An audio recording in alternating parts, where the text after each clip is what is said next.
Today we're going to be working on this 2019 Polaris Sportsman XP 1000.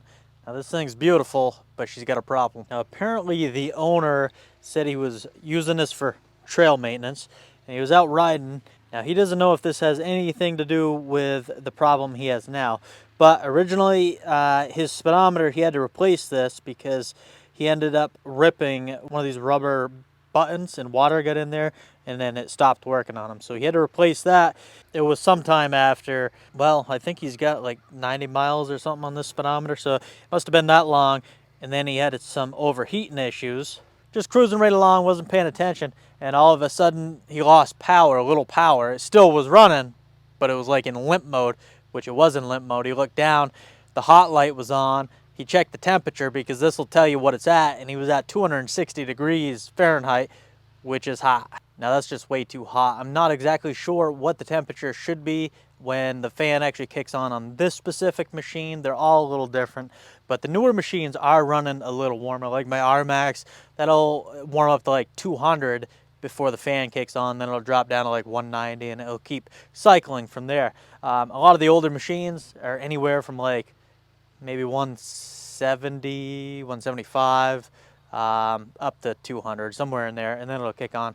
Usually they don't go over like, I could be wrong on this, but a lot of them should kick under 205 for sure. Shouldn't go over that before the fan kicking on. 260, you're overheating. Now that's probably getting fairly close to boiling, that coolant.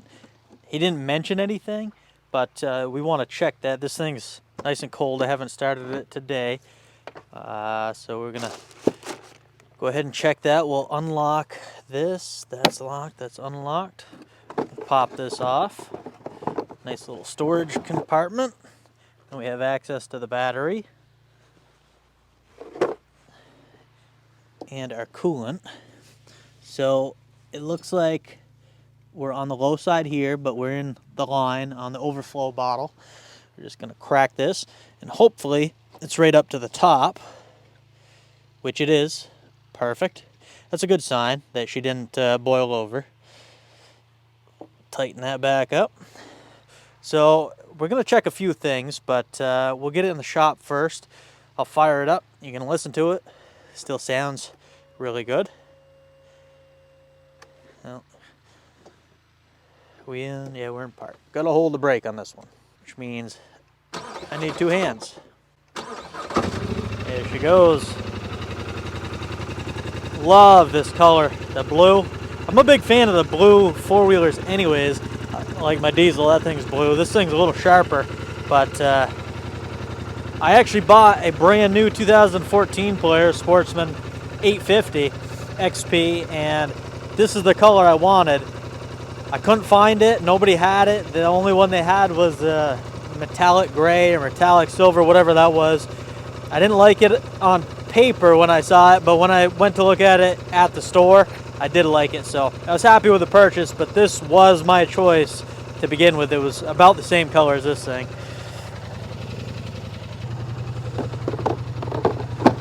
Anyways, we'll get this thing locked back up.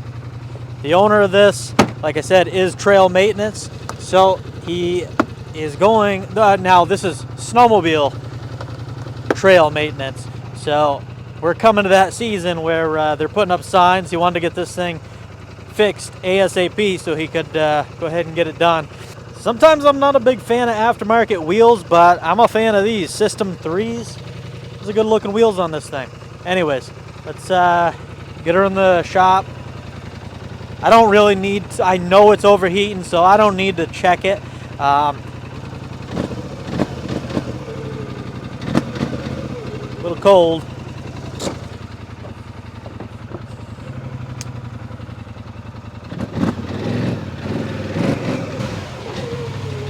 This thing is nice. I'm looking forward to the test ride on this thing.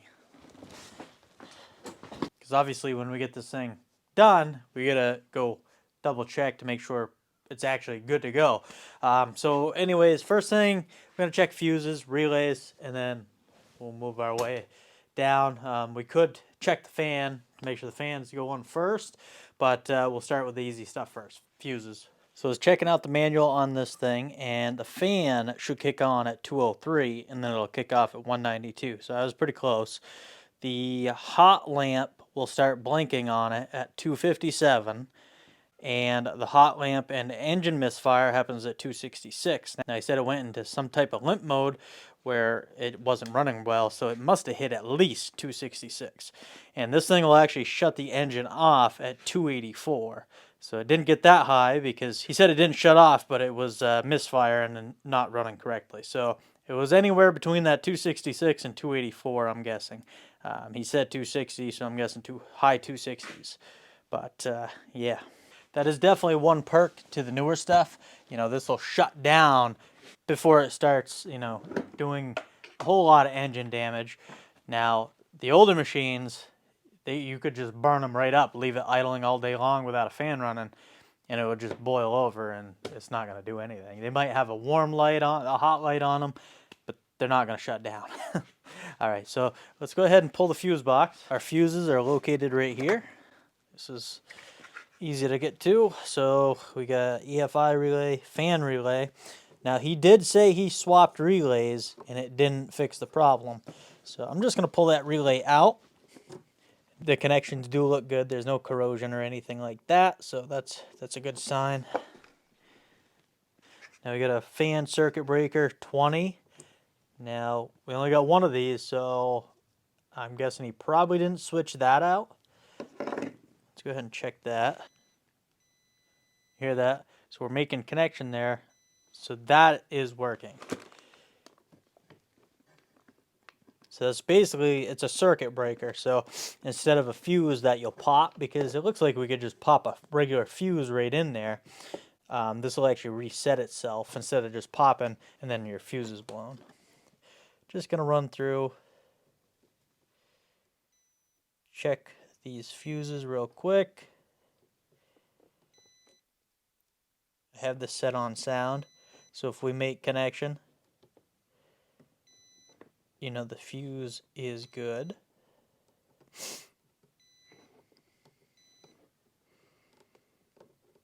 All these other fuses look good. So we get a chassis relay, EFI relay, fan relay, fuel pump relay. Like I said, he switched these around, so I'm guessing it's not the relay. And then this fan circuit breaker is also, it seems to be working. So let's move further down into the system. We'll check the fan. Just gonna pop this off again, make things a little easier to access. So just looking down here, I wanted to get the fan wire, the plug-in, make sure we're plugged in good.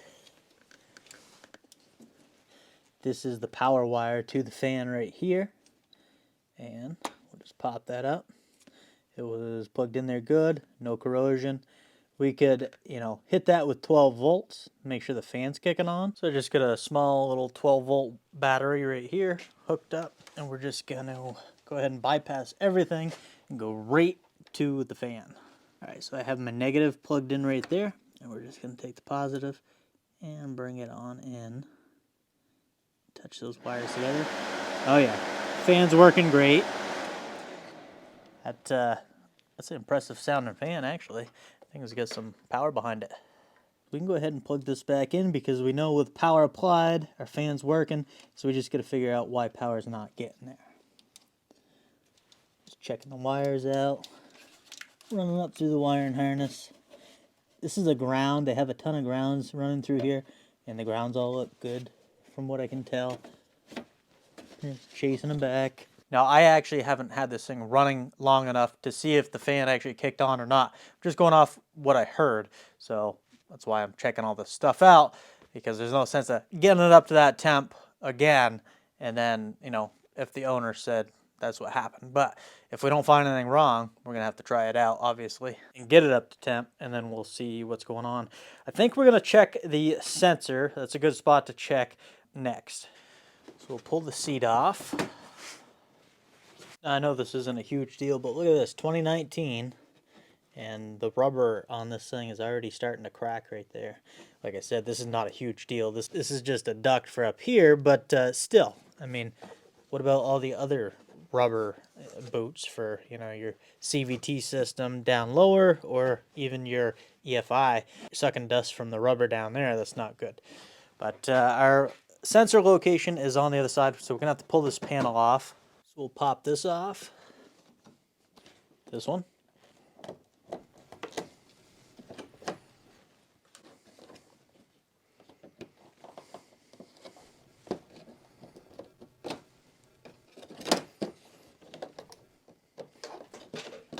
That one.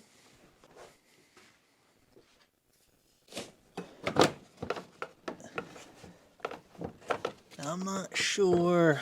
I probably do have to pull that front part off. Wasn't sure, but we'll pull it off. Just two little screws. There we go. Yeah. Pull that panel off. Alright. So, if we look right in here, that is going to be our temp sensor. Now, it's a little hard to get to, but they definitely cram stuff in here. Now, while I'm in here, I'm just going to take a look at these boots. I don't see, I'm just flexing it a little bit, and I don't see any cracking in these, so these are still in good shape, which is good. But yeah, just, you know, I don't know, maybe it's a cheaper rubber material because it's not a very important part, but it definitely makes me a little concerned. Let's pop that connector off. Not super easy to get to. If we got to replace that sensor, we're going to have to probably remove some stuff here, at least this floorboard, to give me a little more access to it. But I do get the connector out.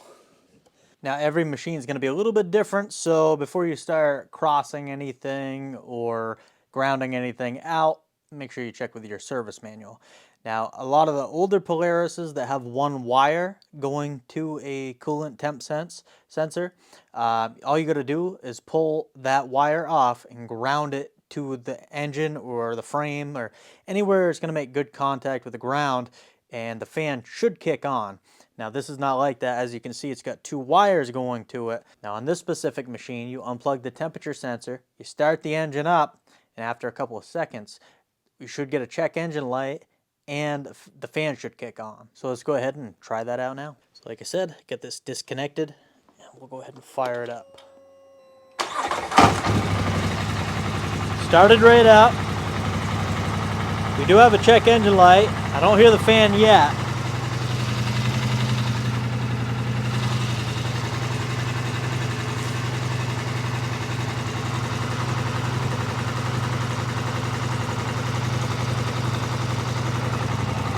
As you can see, our hot light's on, and no fan.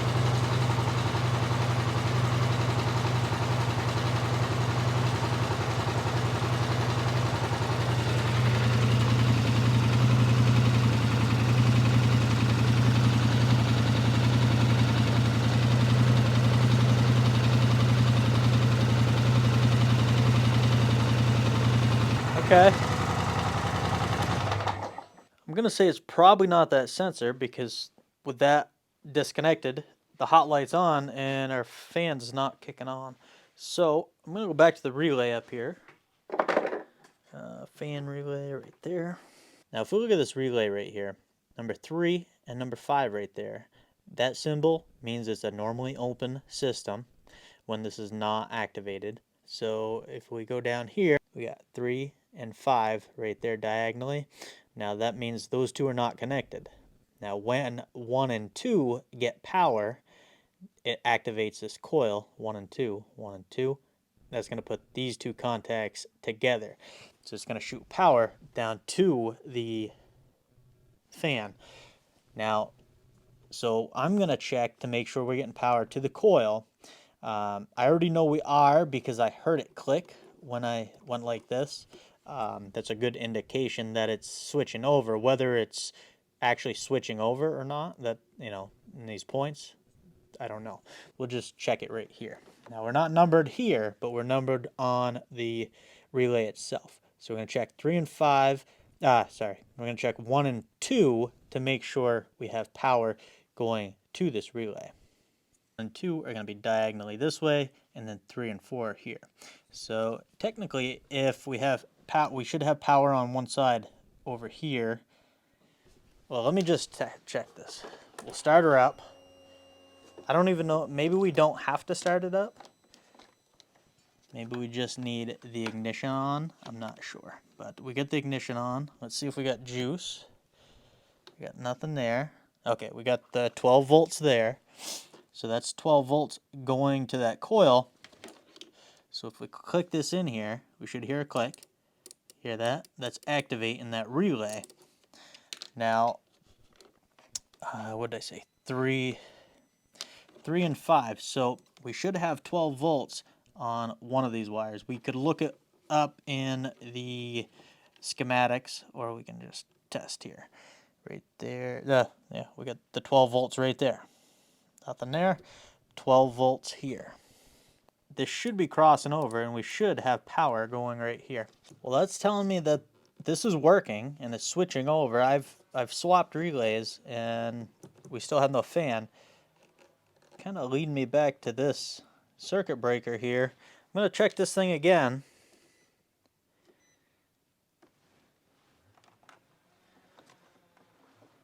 It appeared to be fine. It's making contact.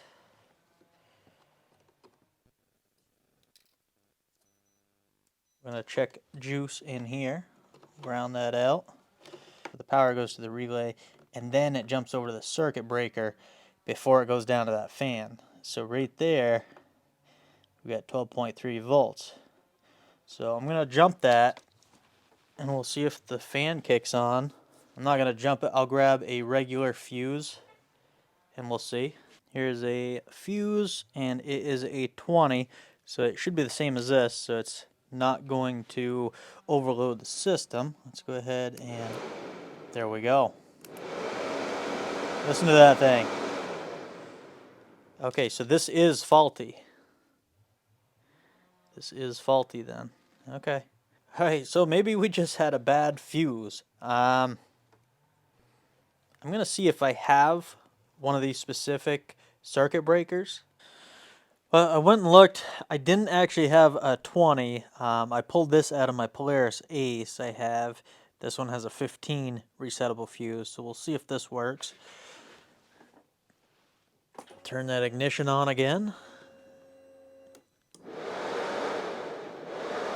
There we go. Alright. We'll shut that off. Now I gotta go ahead and plug this temperature sensor back in, and then we'll try her out. With that plugged back in, we should be able to turn this on, and the fan shouldn't be running. Maybe it's going to take a second for it to realize, yeah, there we go. Now it realized that it's not overheating. So we shut that back off. I'll put these side panels back on. Well, if that's all that was going wrong with this, that's very easy. And I don't know if it was warranted a full video, but it's getting one at this point.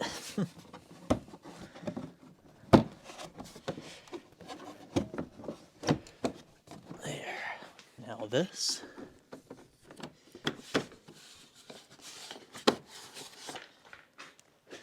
And these.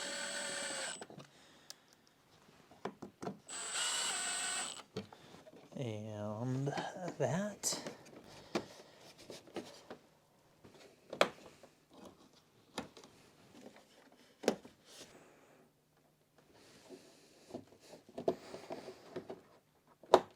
There. And we can get this in here.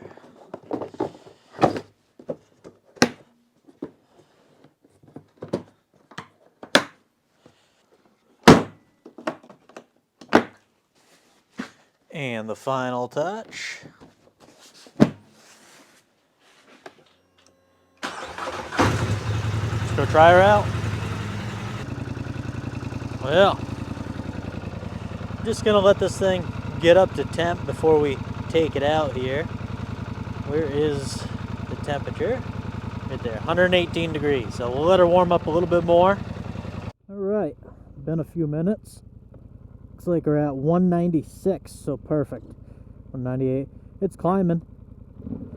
Let's just take her for a little spin here and see what she does. Now just putting around, you can see it's gonna go up. We should be really close, actually. Let's just idle it for a minute, and then we'll see what it does here.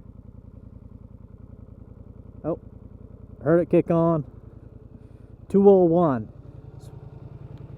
So it's either 201 or 200 it kicks on. I can see it jumped up to 203. Make sure it runs enough to cool down. 196, 94. We're still going to try it out and make sure it's working. Shuts off at 190. Alright, so this thing is a little different than the Polaris Sportsman 850 I had, and I've had a couple of 850s actually. I've never had the 1000, never driven a 1000, so I'm looking forward to it. It has a different tool drive, full drive selector. It's more like a button that you push and you scroll through, whereas my other one had a switch. Now this has a couple different modes: work mode, standard, and performance. And he added on standard. I'm guessing that's probably where you're going to want to run, but we'll try the different modes. One thing, just unloading it, I noticed it would take me some getting used to, is this throttle. It's drive-by-wire. There's no throttle cable running to this thing. It's all wire. Like the side-by-sides, I've gotten used to them, but it's just different being on a four-wheeler. But super smooth. Great tone coming out of the back. This thing is comfortable. Oh yeah, that's in standard. It's actually very controllable. That's one thing I will say about the Polarises. The 850s, my old 850 had 77 horse. I think the new ones, they bumped them up to 78 horse. This, 90 horsepower out of the 1000. It's very strange because it's not immediate, you know, when you push that throttle. Like if you just blip it, it doesn't really do a whole lot because it's like, oh, you made a mistake, and it's gonna not instantly transfer that power over. I'm just curious. Let's try the performance mode, see how much more touchy that is.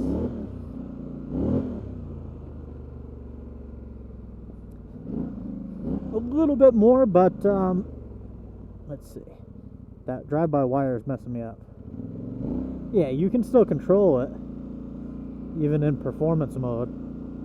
That's pretty nice. Because I know my old Can-Am Maverick, you put that in sport mode, you only had two modes, sport and regular.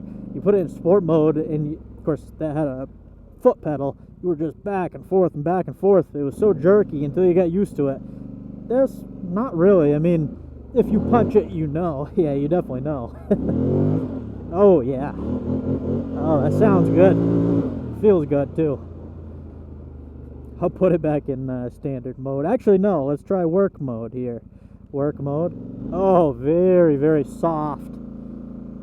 And, yeah, very soft throttle. That's full throttle right there. We're going. But it feels like a... It doesn't even feel like a 570 at that point. It feels smaller than that.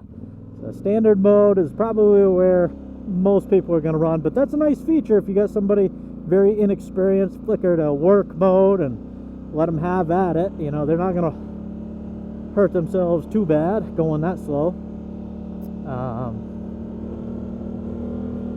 Power steering. One thing on these Polaris is power steering, even on these newer ones. I know there's much newer ones than this, but this is newer compared to what I've been driving.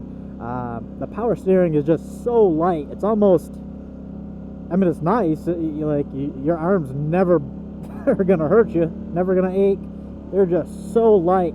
Like there's no feeling. There's like kind of a disconnect between you and the wheels. I don't know. Other manufacturers, I think, do a little better job of still giving you that feel, yet not completely, you know, you hit like on a Yamaha. I'm used to a Grizzly 700. that power steering, like you hit bumps and stuff and you don't even feel them really. But, you know, sitting here, it's like the power steering is not working great. You know, not as aggressive. I don't know. I know it's strange, probably, how I'm wording it, but we might as well try low range. We got the push button, all-wheel drive, two-wheel drive. Okay, so it's the same as what mine was, like all the way over is two-wheel drive, and if I push it all the way over again, it doesn't do anything because it's still in two-wheel drive. But if we switch it one more, it's all-wheel drive. Does this have active descent control? It does, ADC, which is for slowing down. So all-wheel drive. We'll just come on and put up here. The full drive systems on this, and the super soft plush suspension, just they climb right up anything.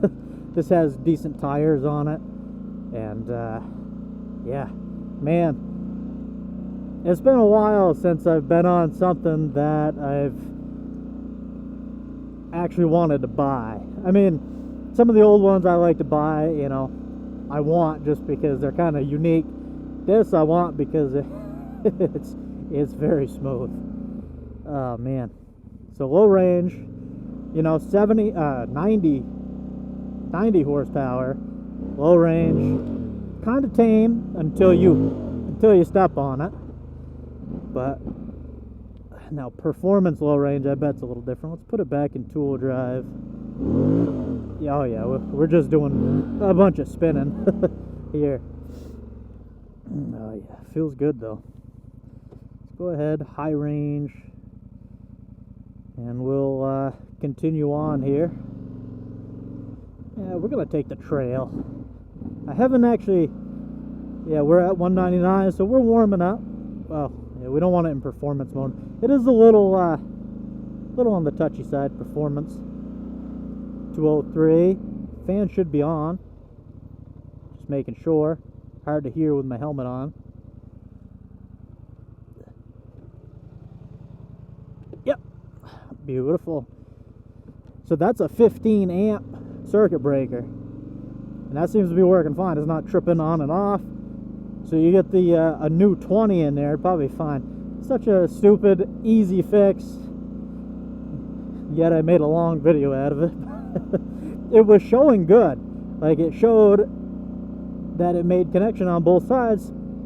I'm kind of wondering if it wasn't quite enough, and it was maybe the contacts are a little dirty inside, or corroded, or anything like that. Maybe just burnt up, I don't know, because it's hard to say, but I do know it is faulty.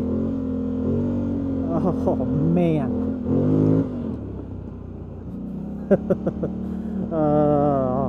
This thing is nice. I don't even know what to say. It's just nice. Super smooth. It's actually a little louder than the 850. The 850 was fairly quiet. It had a good note to it, but fairly quiet. I put a Big Gun Evo exhaust on mine, and the thing sounded like a Harley. It was loud. Yeah, this has got a pretty good note coming out the back, even stock.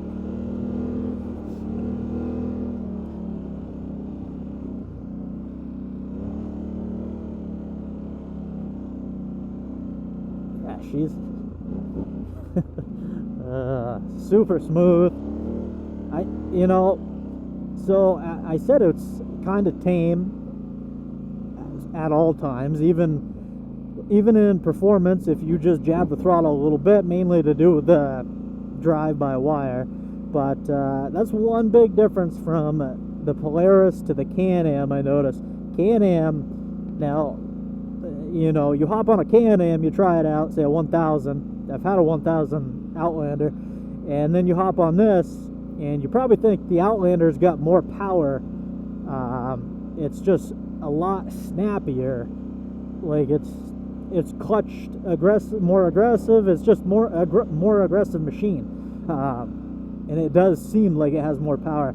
These, you open them up and you know the power's there, it's not as noticeable because it's so smooth, if that makes any sense. Now, I do know on the transmissions there is a rubber, they're not rubber anymore. They used to be a rubber coupling. It's a dampener to take away some of that torque. It's easier on the chassis parts on these things, but I'm guessing that has something to do with the lack of, you know, snappiness or torque or whatever you want to call it. Because these things do have power. It's just it just feels a little different for sure.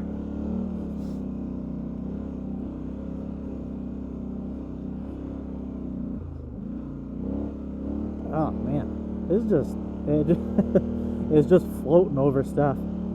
I haven't ridden something that's new actually for a while on an ATV. Side by sides, a little bit newer stuff, but as far as my four-wheelers, I've been riding old stuff. Even the ones I've been repairing have been older units. So these hand guards are kind of nice, especially on a cool day like today. Actually, it's fairly warm. It's been cold lately, but it's not too bad.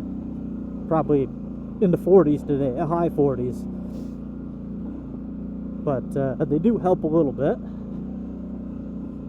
At this speed, maybe not so much, but you get going 50 miles an hour, and they'll definitely help the wind.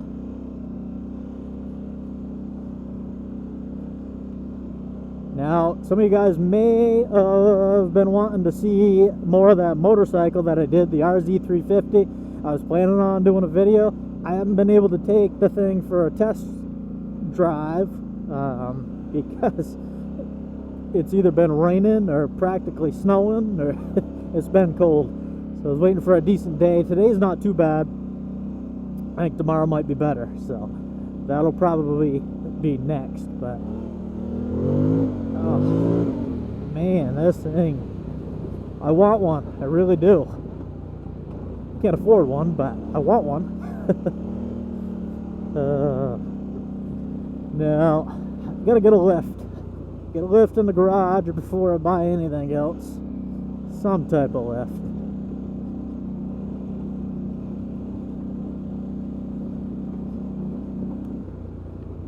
Oh, actually, right here's a good place to try out that active descent control. I did brake right there, but as you can see, engine braking is holding me back. I think if I click on the active descent control right there, it should help. Maybe it's not any more aggressive. The older units were more aggressive in active descent control, but in theory, the active descent control should just slow down both wheels evenly versus not being in active descent control. Let's see, I'm gonna pick up a little speed, let off the throttle. Oh yeah, she's throwing me forward a little bit. No brakes being applied. You can see this thing's coming to a stop. This is high range too. Low range, you know, it's gonna be even more aggressive, the engine braking. But yeah, decent sized hill here, and it's slowing down like you have brakes on. It's a decent sized hill. It almost feels like it's kind of letting go there, but I mean, it's going slow. If you drove this thing right, you'd never go through a set of brake pads. But we're going to turn that off, and we'll actually put it back in two-wheel drive, 2x4. That's a little different than I'm used to, but that's all right.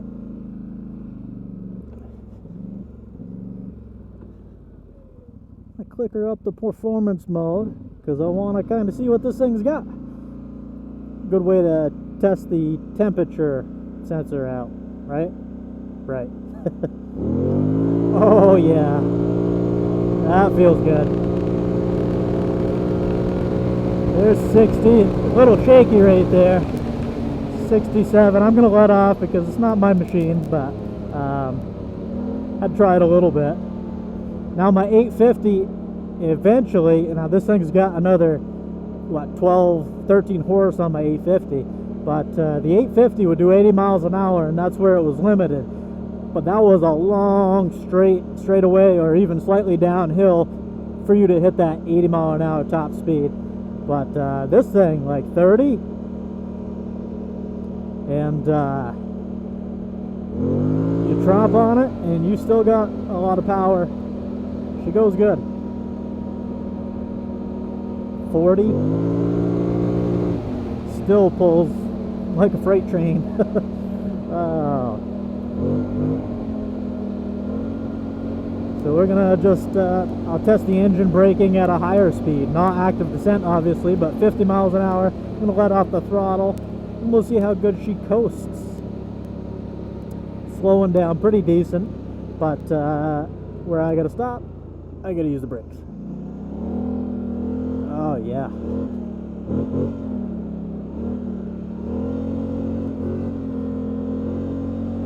I wouldn't mind having one of these. I think I said that already, but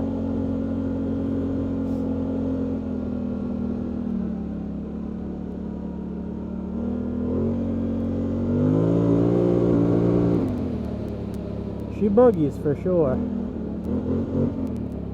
Alright, that's enough playing. We'll put it back in standard mode. Now most machines, you can change this on the fly, but you want to pick your throttle, pick the thumb up or foot pedal, whatever, release the throttle, and then you can change it. That way it can change the tune and stuff like that, the drive-by-wire. But usually you can do it right on the fly, no problem, without stopping. This thing is just too smooth. I don't want to bring it around the loop because it's a little nice for that. Kind of wide. I don't want to scratch it up. That's one problem with having nice machines. You don't want to bring them in the same places. You can bring up the the beat up machines.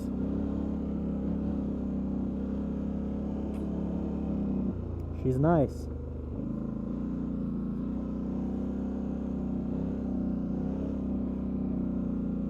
Kind of curious. I'm gonna put her back in performance mode.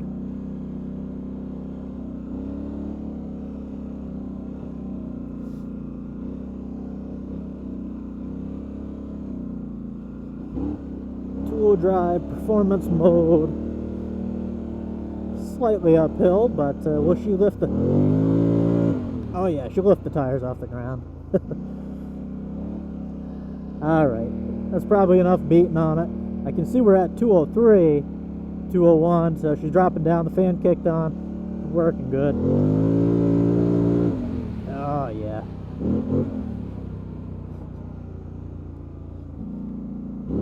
She goes good, sounds good. Love the sound of these things. They sound like a V-twin. They're not, they're a parallel twin, but the way they have the firing order and the way they staggered the pistons, they sound like a V-twin. The old Polaris 800, 600, 700, 800 were all parallel twins, and they did not sound like this. They sounded much different. The pistons went up and down at the same time. This, when one up, one's down. I forget the degrees they got them, but they just sound way better in my opinion. Some people like the other type, but much different exhaust on this thing than the 850. This looks like what came on the Scrambler. That might be an aftermarket tip, I'm not sure. Looks awfully big, but then again it's a 1000, so she's got to breathe.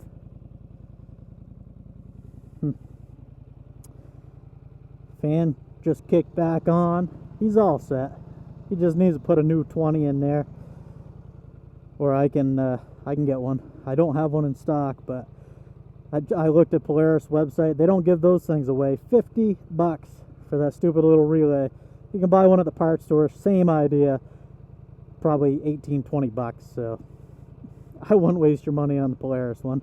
I'd buy, make sure it's a 20 amp circuit breaker or whatever size yours takes, and go with that. But she's good to go. I think I gotta send this one back, unfortunately. Not unfortunately, but she's good to go. I know it was a stupid easy fix, but hopefully you guys enjoyed that video anyways, and I'll catch you on the next one.